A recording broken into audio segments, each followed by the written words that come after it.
श्री कृष्ण जी कहते हैं इस सृष्टि का अपना निजी नियत काल है जिसका निर्धारण परमेश्वर की शक्ति द्वारा हुआ है, और जब यह काल पूर्ण हो जाता है तो उस पूर्ण को की पूर्ण व्यवस्था से इस क्षणभंगुर सृष्टि का विनाश हो जाता है। यानी कि भगवान श्री कृष्ण जी स्वयं कहते हैं कि ये जो सृष्टि है इसका अपना एक नियत काल है। नियत काल मतलब एक समय है, और जब वो पूर्ण हो जाता है, जब उसके पूर्ण होने पर ये स्वयं सृष्टि जो है वो क्या होती है, विनाश हो जाती है। शुद्ध जीवों के लिए यह सुविधा प्राप्त है कि पूर्ण की अनुभूति करें, सभी प्रकार की अनपूर्णताओं का अनुभव करें, विषय ज्ञान की अपूर्णता के कारण है। इस प्रकार भगवत गीता में वैदिक विद्या का पूर्ण ज्ञान पाया जाता है। श्री गणेशाय नमः।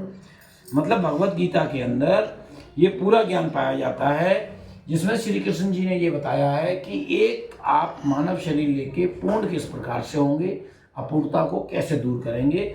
सारा वैदिक ज्ञान अमोघ है, यानी कि अच्युत है, और हिंदू इस ज्ञान को पूर्ण तथा अमोघ मानते हैं।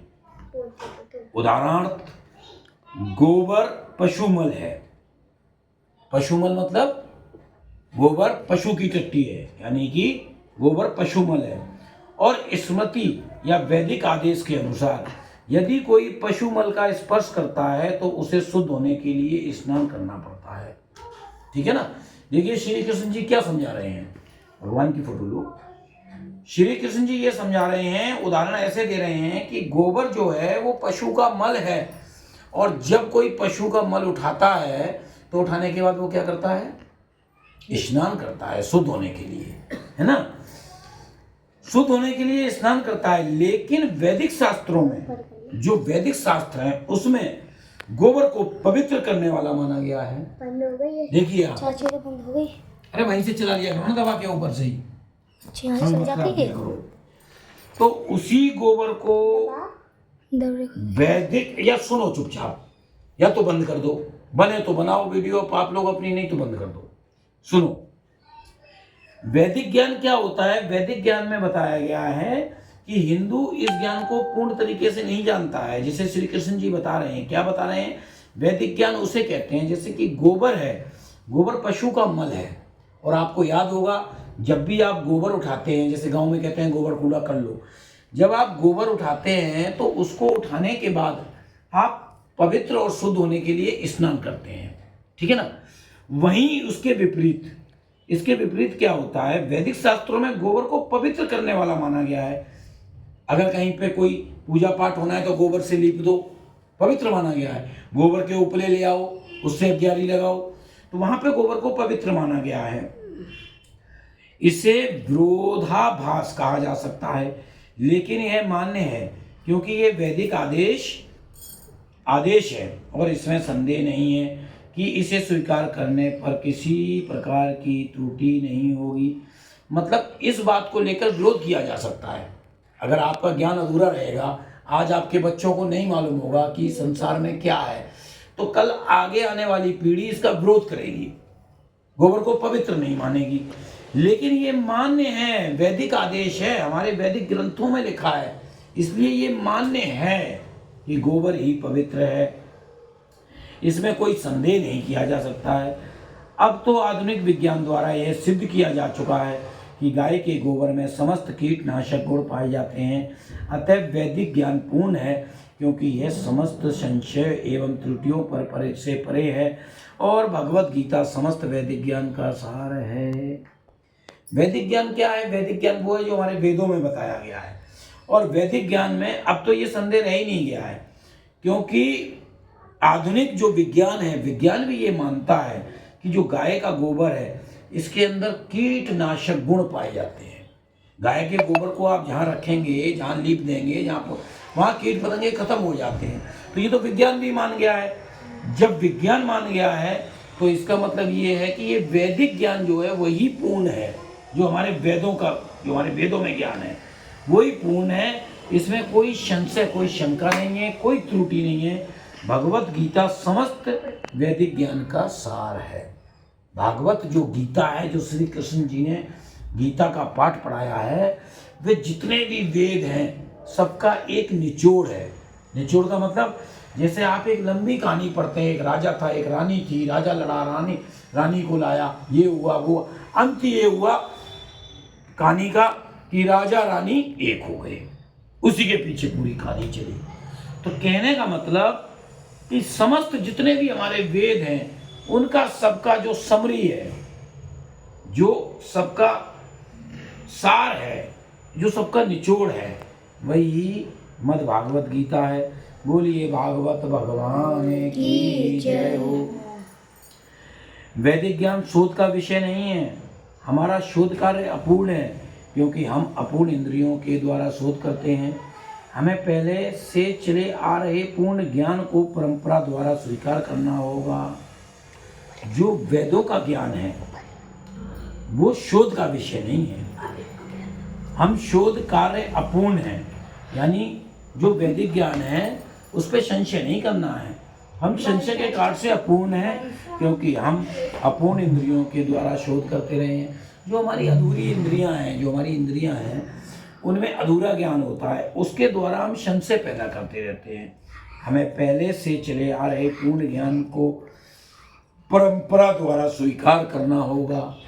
जो हमारा वेदों का, पुराणों का जो हमारा पहले से ज्ञान चला आ रहा है, पूर्ण ज्ञान चला आ रहा है, उसे हमें स्वीकार करना होगा। जैसे कि भागवत गीता में कहा गया है, क्या कहा गया है? हमें ज्ञान की परंपरा के उपयुक्त स्रोत से ग्रहण करना होता है। जो परंपरा परम आध्यात्मिक गुरु साक्षात भगवान से प्रारंभ होती है और गुरु शिष्यों की यह परंपरा आगे बढ़ती जाती है। जैसे छात्र के रूप में अर्जुन भगवान कृष्ण से शिक्षा ग्रहण करता है और उसका विरोध किए बिना वह कृष्ण की सारी बातें स्वीकार कर लेता है। यानी कि हमें ये परंपरा आगे बढ़ानी होगी। कैसे? जैसे गुरु जो है उनको हमें साक्षात भगवान से, गुरु साक्षात भगवान से ही प्रारंभ होते हैं। गुरु की वाणी को मान के हमें शिष्य के रूप में इस परंपरा को आगे बढ़ाना है। जैसे अर्जुन ने क्या किया, श्री कृष्ण को अपना गुरु मान के उनके द्वारा जो शिक्षा दी गई उसे ग्रहण किया और कोई विरोध नहीं किया। श्री कृष्ण के द्वारा जो भी शिक्षा दी गई अर्जुन को, उन्होंने वो सब स्वीकार की और उन सब बातों को स्वीकार कर लिया। किसी को भगवत गीता के एक अंश को स्वीकार करने और दूसरे अंश को अस्वीकार करने की अनुमति नहीं दी जाती। हमें भागवत गीता को बिना किसी प्रकार के टीका टिप्पणी, बिना घटाए बढ़ाए तथा विषय वस्तु के बिना किसी मनोकल्पना के स्वीकार करना चाहिए। भागवत गीता कहती है कि भागवत गीता के किसी भी अंश को आप ना तो उसे स्वीकार कर सकते हैं, ना उसके दूसरे अंश को अस्वीकार कर सकते हैं। हर किसी भी अंश को आपको स्वीकार करना ही करना पड़ेगा। आप उसके किसी भी अंश को अस्वीकार नहीं कर सकते, ऐसा भगवत गीता में कहा गया है। बिना कोई टिप्पणी किए हुए, बिना उसका विरोध किए हुए कृष्ण की सारी बातों को स्वीकार करना ही भगवत गीता का सार है। गीता को वैदिक ज्ञान की सर्वाधिक पूर्ण प्रस्तुति समझना चाहिए। वैदिक ज्ञान दिव्य स्रोतों से प्राप्त होता है और स्वयं भगवान ने पहला प्रवचन किया था। भगवान द्वारा कहे गए शब्द और पुरुषय कहलाते हैं, जिसका अर्थ है वे चार दोषों से युक्त संसारी युक्त द्वारा कहे गए शब्दों से भिन्न है। क्या बताया गया है कि गीता जो है वो वैदिक ज्ञान है। और वैदिक ज्ञान क्या है? वैदिक ज्ञान दिव्य स्रोतों से प्राप्त होता है। वैदिक ज्ञान ऐसा नहीं है किसी ने लिख दिया, किसी ने कह दिया। ये दिव्य जो स्रोत होते हैं, जैसे श्री कृष्ण जी ने खड़े होकर गीता का पाठ किया, कुछ पढ़ के नहीं किया। बाद में श्री कृष्ण जी ने, जो अर्जुन ने शिष्य रूप में स्वीकार किया, उसे आगे उसका प्रसार किया, तो वो आज भी चल रहा है। ठीक है, आज मैं तुम्हें सुना रहा हूँ, तुम किसी और को सुनाओ, मैंने किसी और से सुना, ऐसे चल रहा है। तो ये दिव्य स्रोतों से आया है। ठीक है, इसे किसी ने बनाया नहीं है। और जिसका अर्थ है मतलब कि जो स्वयं भगवान का पहला प्रवचन गीता जो है वो भगवान का पहला प्रवचन था, स्वयं भगवान द्वारा कहे गए शब्द थे, जिसका अर्थ चार दोष से युक्त संसारी व्यक्ति द्वारा कहे गए शब्दों से भिन्न है। जो संसार के व्यक्ति हैं जो कहते हैं उनसे बहुत विपरीत है ये। क्या है इसमें? चार संसारी पुरुष के लिए चार दोष हैं। क्या है? पहला, वह त्रुटियां अवश्य करता है। गीता में ये बताया गया है जो संसारी पुरुष है ना उसमें चार त्रुटियां हैं, चार दोष हैं। पहला दोष क्या है? जो संसारी पुरुष है, जो संसारी पुरुष है वह क्या करता है? पहला, वह त्रुटियां अवश्य करता है। कोई भी संसारी पुरुष ऐसा नहीं है जो गलती ना करे, चाहे स्वयं भगवान ही क्यों ना अवतार लेकर आ जाए। संसारी पुरुष बनेगा तो उससे गलतियां होंगी। दूसरा, वह अनिवार्य रूप से मोहग्रस्त होता है, नहा चाहकर भी उसमें मोह माया होती है। चाहे जितना सोच ले फिर भी मोह होगा। एक कथा बताई गई है कि एक ऋषि थे, ऋषि तो वो दुनिया छोड़ के, ऋषि क्यों थे? यही तुम्हारे थे, नाम उनका ध्यान नहीं आ रहा, तो ध्रुव, वो अपना राजपाट सब छोड़ के चले गए थे वन में, सारा मोह माया छोड़ के, और वहां जाके वो तपस्या करने लगे। मोह माया सब त्याग दिया। जहां वो तपस्या करते थे उनकी कुटिया थी, वहां पर एक हिरण का बच्चा आने लगा। अब वो हिरण का बच्चा आता था, उनके पास बैठ जाता था, कुटिया में फुदकता रहता था। ऋषि जी को अच्छा लगता था, अब रोज आता था। अब एक दिन ऋषि जी ध्यान में बैठे, वो ध्यान लगे ही ना, क्योंकि वो चारों तरफ देखें वो हिरण का बच्चा ही नहीं दिखे उन्हें। अब वो जैसे ही ध्यान करें उनके दिमाग में फिर वही बात आ जाए कि वो आज हिरण का बच्चा नहीं आया, कहीं कोई शेर तो नहीं खा गया, कहीं कोई उसे जानवर ने खत्म तो नहीं कर दिया, कहीं कोई वो बीमार तो नहीं पड़ा है। तो इसे कहते हैं मोह और माया।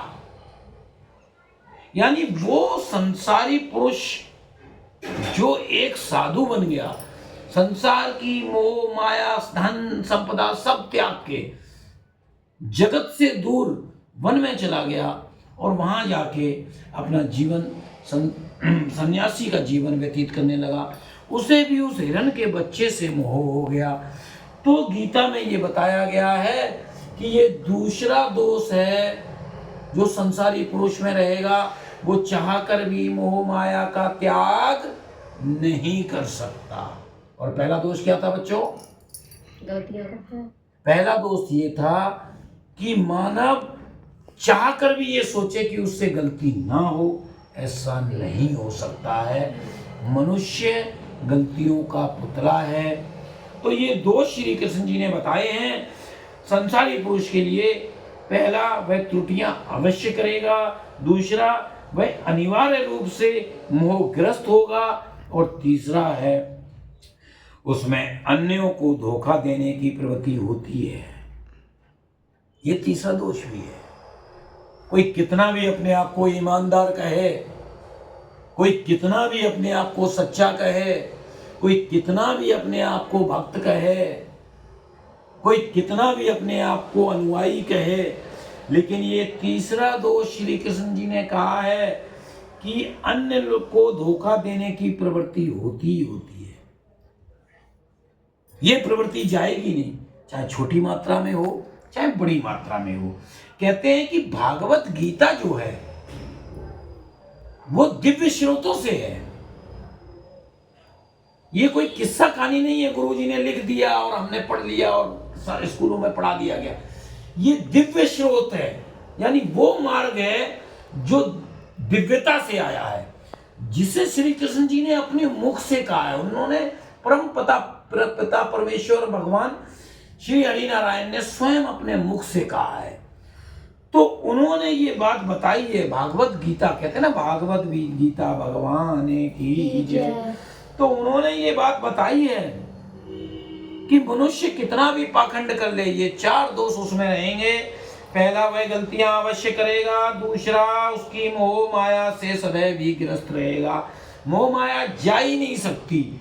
और तीसरा, अन्य कुल को यानी कि दूसरों को धोखा देने की प्रवृत्ति उसमें रहेगी, चाहे नाम मात्र को रहेगी। कैसे रहेगी? उदाहरण के तौर पे जैसे मोह माया का मैंने आपको उदाहरण दिया, उन्हें हिरण के बच्चे से मोह हो गया।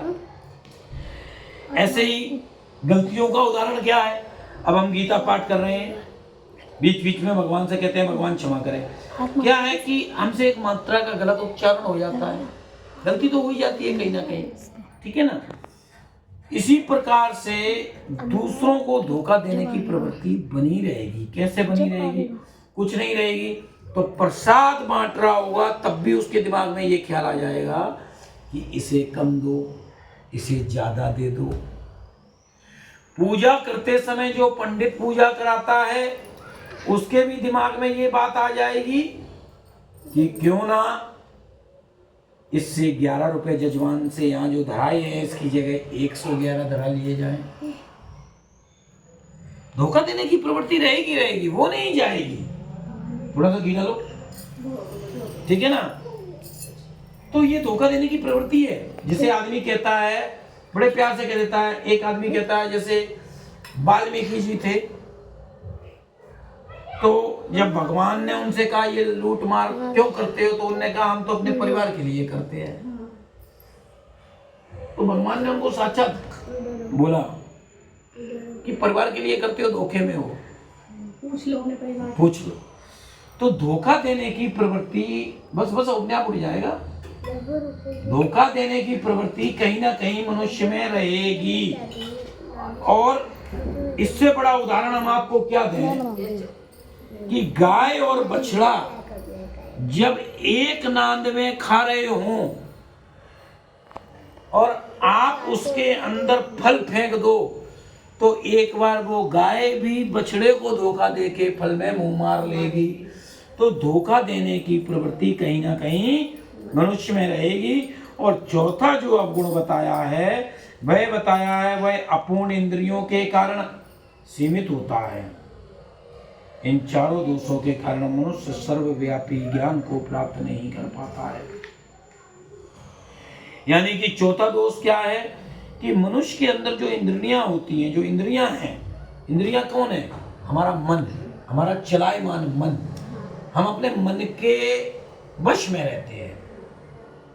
मान लो हमारा मन पूजा में लग रहा है, अब हमारी इंद्रियां, हमारा मन नहीं लगा, तो ये हमारी इंद्रियां हैं जिन पे हम कंट्रोल नहीं कर पाए। जब आदमी अपनी इंद्रियों पर नियंत्रण पा लेता है तो वो भूख, प्यास, निद्रा, हर चीज को त्याग देता है, क्योंकि इंद्रियां बस में हो जाती हैं। सब कुछ इंद्रियों से है। जब आप सोचेंगे भूख, तब भूख। अभी एक अच्छी फिल्म आ रही हो, क्यों बच्चों, एक बढ़िया फिल्म आ रही हो, डिशुम डाए, आप रोटी चिल्ला रहे हो, भूल जाएंगे जब तक उसमें डिशुम डा आपके मनपसंद फिल्म चलती रहेगी। अब दूसरों की क्यों कहूं, इनके सास बहू के नाटक आ रहे हो, अब सब्जी रखी है, अब सास बहू के नाटक चल रहे हैं तो अब मन तो यहाँ है, इंद्रियां तो वहां है नहीं काबू में, इंद्रियां तो इधर को चलायमान हो गई, तो वो सब्जी फूक गई। कहने का मतलब मन आपका जिस दिन आप स्थिर कर लेंगे, और वो हो नहीं सकता। ये गीता में श्री कृष्ण जी ने स्वयं कहा है कि चौथा जो अपूर्ण कारण है मनुष्य का, वह है उसकी अपूर्ण इंद्रियां। अपूर्ण इंद्रियों के कारण मनुष्य सीमित होता है। जिस दिन वो अपनी इंद्रियों पे काबू कर लेगा उस दिन वो असीमित हो जाएगा, असीमित शक्तियां आ जाएंगी, यानी वो देवताओं में आ जाएगा, गिना जाएगा। ठीक है ना। ये चार दोष बताए गए हैं जिसके कारण मनुष्य सर्वव्यापी ज्ञान विषयक पूर्ण सूचना नहीं दे पाता है। ये ऐसे चार गुण हैं जिसके कारण मनुष्य स्वयं कभी पूर्ण नहीं हो पाता है और ना ही आगे पूर्ण सूचना दे पाता है। इन पे जिन्होंने नियंत्रण करने का प्रयास किया है वह श्री गुरु बन गए।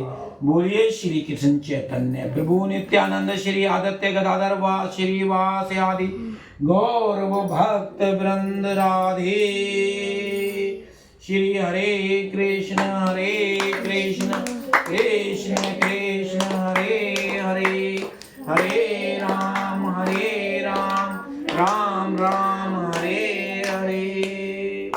बोलिए श्री भागवत भगवान की जय। श्री कृष्ण वासुदेवाय नमः। श्री राधे। बोलिए भागवत भगवान की जय। ये महामंत्र है, श्री हरे कृष्ण कृष्ण हरे हरे, हरे राम राम राम हरे हरे। तो बच्चों लोग, आज का पाठ पूरा हुआ भागवत का।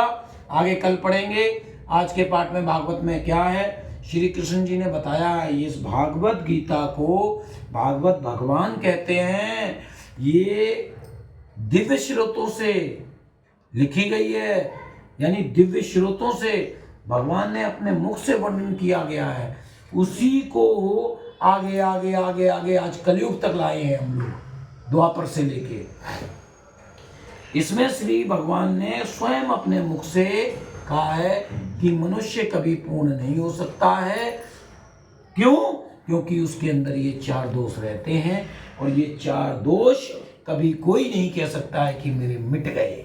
पहला दोष क्या बताया था? पहला दोष पहला दोष, मनुष्य गलतियों का पुतला है, गलतियां उससे होंगी, मगर क्षमा मांग ले, क्षमा बड़ों को चाहिए।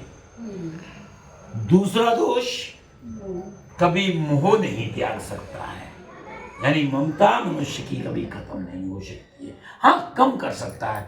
भगवान ने कहा है आप ममता और मोह ईश्वर के प्रति लगाओ ना। तीसरा दोष भी बताया था ना, बताओ ना। बेईमानी की आदत कहीं ना कहीं रहेगी उसमें, ठीक है ना। बेईमानी का मतलब ये नहीं चोरी करना, डकैती डालना। बेईमानी का मतलब मेरा ज्यादा, इसका थोड़ा कम, ये हमेशा रहेगी। और चौथी आदत, चौथा दोष क्या बताया था? इंद्रियां वसूली हुई। हाँ, कि जिस दिन वो अपनी सभी इंद्रियों पर, अपनी मन की चेतनाओं पर जिस दिन वो काबू पा लेगा, उस दिन वो भगवान बन जाए, महापुरुष हो जाएगा। अपनी इंद्रियों पर कभी, हाँ, कभी भी संपूर्ण रूप से। अब आपने घर में, अब जैसे समझ लो ये बैठी है, पूजा कर रहे हैं, अब पूजा समाप्त नहीं हुई, चलो उठे, कढ़ाई फूक रही है। तो देखिए, ये जो इंद्रिय है ना, जो मन है ना, ये वहां है, चलायमान हो गया ना, चलायमान नहीं हो गया। ये मन ईश्वर ने स्वयं कहा है, कभी काबू में हो ही नहीं सकता। किसका काबू में होता है? उसका होता है जो मन काबू कर लेता है, सभी इंद्रिय काबू कर लेते हैं। उसके ऊपर सांप बिच्छू लौटते रहे, घोंसले बनाते रहे, वो परमात्मा के उसमें चला जाता है। लेकिन यहाँ काबू नहीं हो सकता है। यहाँ फोन बजेगा, इन्हें ये चिंता है इनकी वीडियो अच्छी बन रही है या नहीं बन रही है, उन्हें चिंता है अभी प्रसाद मिलेगा कि नहीं मिलेगा, है, और उसे चिंता है मालूम नहीं बिस्कुट का पैकेट मिलेगा या लड्डू मिलेगा आज। बोलिए श्री गणेश देवता महाराज की जय, भागवत भगवान की जय। ठीक है ना। तो ये भागवत जो है, इसे आप ग्रंथ मत समझिए। वो हमें आधा दिखा रही है, लेकिन वो ग्रंथ में तो उन्होंने दिया, वो काम भी तो हमारे लिए दिया हुआ है। हाँ, तो भगवान ने ये बताया है गीता में, तो इसीलिए गीता का पाठ करते हैं। मार्ग दिखाती है कि वो हम इस नहीं, पे चलें। अभी जब आप पूरी गीता पढ़ेंगे तो आपको सारे मार्ग भी दिखाए गए हैं उसके, कि आप अपने मन को कैसे वश में कर सकते हैं, आप अपनी इंद्रियों को कैसे काबू में कर सकते हैं, आप जो है अपनी फायदे वाली भावना को कैसे इससे निजात पा सकते हैं। ये सब उन्होंने बताए हैं। जब ये सारी चीजें उन्होंने बताई हैं, तभी तो गदाधर वो गांडीव उठाए श्री कृष्ण ने, तभी तो युद्ध करने का अपनी इच्छा ग्रहण की, अन्यथा कर ही नहीं सकते थे। तो अभी ये बताएंगे सब बता। भागवत गीता में अभी है, अभी तो शुरू नहीं हुई, अभी तो ये अध्याय शुरू भी नहीं हुआ। रोज एक पाठ पढ़ें और क्या कहते हैं उसका महामंत्र का जाप किया करें। हरे कृष्ण कृष्ण कृष्ण हरे हरे, हरे राम राम राम हरे हरे। ये महामंत्र है, इसका जाप करने से समस्त पाप मिट जाते हैं। बोलिए श्री राधा कृष्ण भगवान। पहले कपड़ों की हो ही रहा है कि तो बंद